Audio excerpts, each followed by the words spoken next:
What a free write is that Marion West gives us a prompt every day, and it's up to you whether you want to play along or not. And then you take that prompt and you go with it, and you type for 5 minutes, um, and then you post what you've typed in 5 minutes, and and then you have your story, and that's it in a nutshell. I guess a lot of people did that in college. I don't know. I've never been to college, but sounds like a fun thing. But what happened was is that I wrote a story for the free write, and the prompt for the day was Gullible. And that's the story I'm going to read when I'm done blabbing away here. And so hopefully you'll stick around and listen to it. And what happened was in one of the comments, one of the wonderful people that leaves me comments, Phoenix, said that they were going to read it to his niece as a bedtime story. And I was just so blown away that somebody would take my writing and want to read it to somebody else, and especially a niece. I mean, that's little kids, you just don't, you know. I mean, they're your worst critic because they'll tell you straight out, well, that's just a stupid story. So I was very, very honored and excited that with that comment. And it made me realize that my stories were um, were okay. They were good. And I was doing something that was good because I touched one person, one little girl with my story. And it made my heart very happy. So, long story short, what I wanted to do, because well, I'm not a writer, I'm a storyteller. How's that? Throw that one in there, drive everybody nuts. And also, I am not an artist. I can do certain manipulations of different pieces of art that I learned when I was working, but to actually sit down and draw something, I can't do it. So I reached out to one of the other free writers, a Fire Away Marmot, and I hope I'm saying that right. I will put his link down in the description also. And I had asked him, uh, because if you don't ask, you never know. And lo and behold, he said yes, he would be very willing to draw me some pictures to go along with my story. So again, the Steemit community is just unbelievable to me, um, in the outpouring of positive energy. And I'm sure there are negative sites and negative people, but I haven't ran into them. I've been very, very lucky.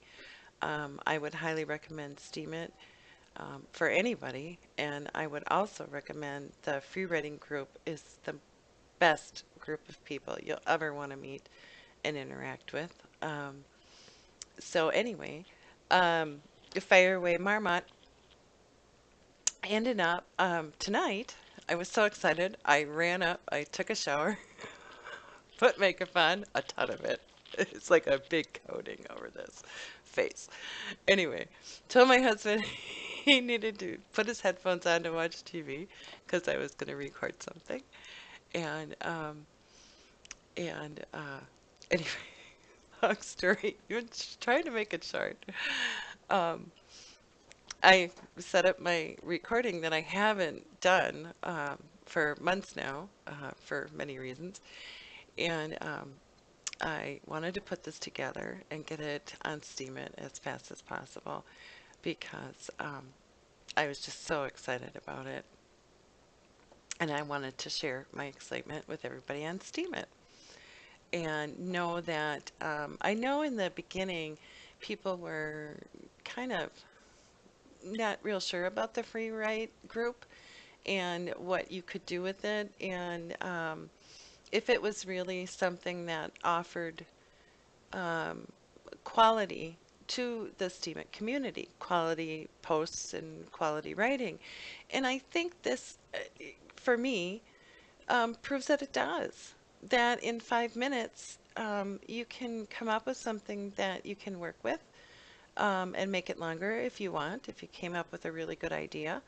But it just gets things flowing. And some of the 5 minute stories that I read are just, I want to know more and more and more. And I hope that people will go back and not just forget them, and on some of them, make more stories.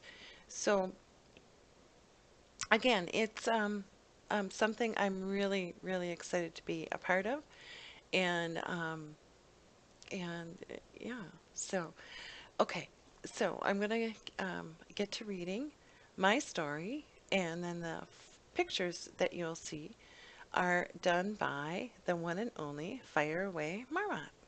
So I hope you enjoy it.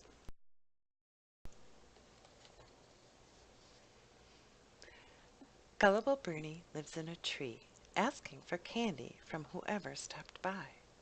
He loved his tree. It was on a path that people walked more than Joni's path, so he knew without a doubt that he got more candy than Joni.